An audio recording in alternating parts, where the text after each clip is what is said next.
I gave it a college try to watch UFC in the 90s. Yeah. And it was just like, dude, this fucking, the guys were locked up grappling, Yeah, and remember, like, there was nothing. there was a Ken Shamrock versus Hoist Gracie where it just went for like 50 minutes or something, and like they were just like holding on to each other and little grappler exchanges, and nothing really much happened.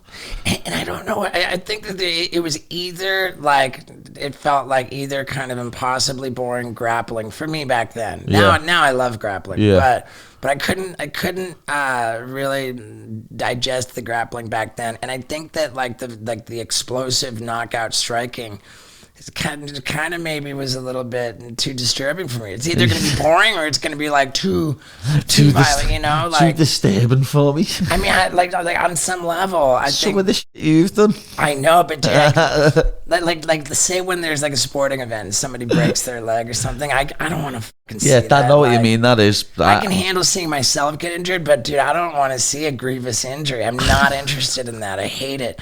And a lot of the time when I'm in the arena at UFC events, like more so when I'm at the event and like, one guy gets the other dude rocked and then swarms on him and the arena just becomes this electric, like, rah, Yeah. It just feels like you're in a fucking coliseum watching a guy be fed to a lion, and it's like I can't help but think, what's wrong with me? Yeah.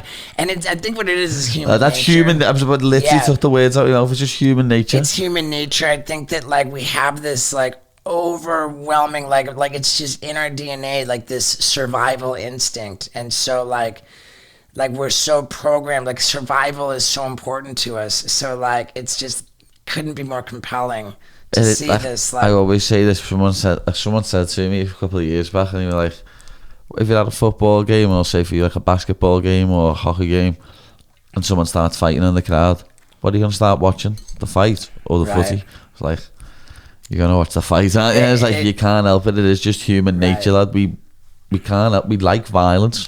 Like, we like human combat. I think that with Jackass too, it's kind of like the same philosophy. Like there's this human dynamic. What you're talking about, it applies to like when there's an accident in the roadway. Yeah. Like you get extra traffic because everybody slows down. Everybody slows. It's called rubbernecking. Yeah. Rubbernecking. So you can turn your head to look at the carnage of an accident in the road.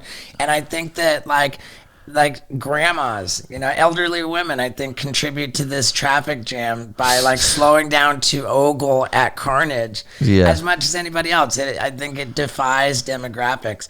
And that's why fighting is so compelling, so popular. And I think that's part of why Jackass did so well, because for us, it's like, and accidents are compelling and inherently interesting to people. So we kind of just manufacture accidents deliberately. And they were weird. It was worse than manufacturing accidents, lad. Some of the ones I've seen.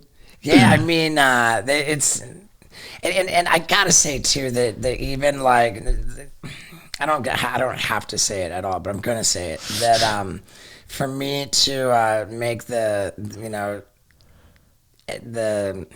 point that about traffic and accidents and people slowing down to look at the carnage, like having lost our Jackass brother Ryan Dunn in a car accident, it's hard for me to make that analogy, or just that. To create that picture, but it's just true. It doesn't change. It doesn't go away.